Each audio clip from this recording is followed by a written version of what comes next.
আসসালামু আলাইকুম, সবাই কেমন আছেন? আমি ভালো আছি আলহামদুলিল্লাহ।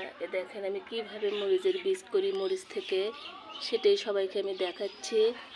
এই যে আমার গাছে যে বেনানা মরিচ ধরে আমি অনেক ভিডিও দিছি, ওখান থেকে আমি বীজ করছি, সেটাই আমি এখানে লেগে দিচ্ছি। কিন্তু এগুলো কিন্তু শুকনো মাটি ছিল। আমি একটু দুপুরবেলা ঘুমাচ্ছি, তখন দেখি যে বৃষ্টি এগুলো ভিজে গেছে।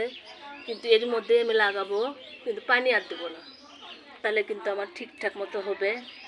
আর এই যে এখানে দেখেন আমি টমেটো কেটে রাখছি, টমেটো থেকেও কিন্তু আমি বীজ করব। এই যে সুন্দরভাবে, এটার মধ্যে কিছু নেই এই দেখেন, কিন্তু যেটার মধ্যে বীজ আছে এই যে সুন্দরভাবে বাইর করে করে বীজগুলো আমি দিয়ে দিব।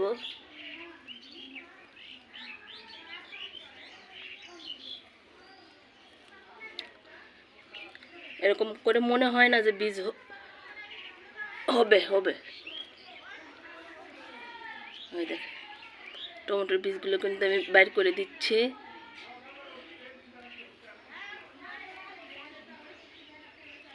একটাতে টমেটোর বীজ লাগালাম, আর একটাতে আমি মরিচের বীজ লাগাবো। একটা ভ্যানালার থেকে আমি টমেটোটা নিচ্ছি, পাকা টমেটো দেখে।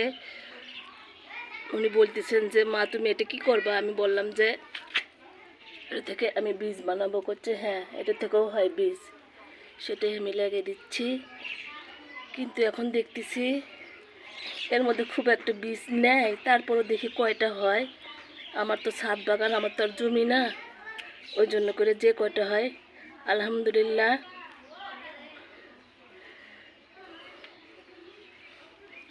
এখানে একটা আবার পড়ে গেছে, সেটাও আমি দিয়ে দিলাম।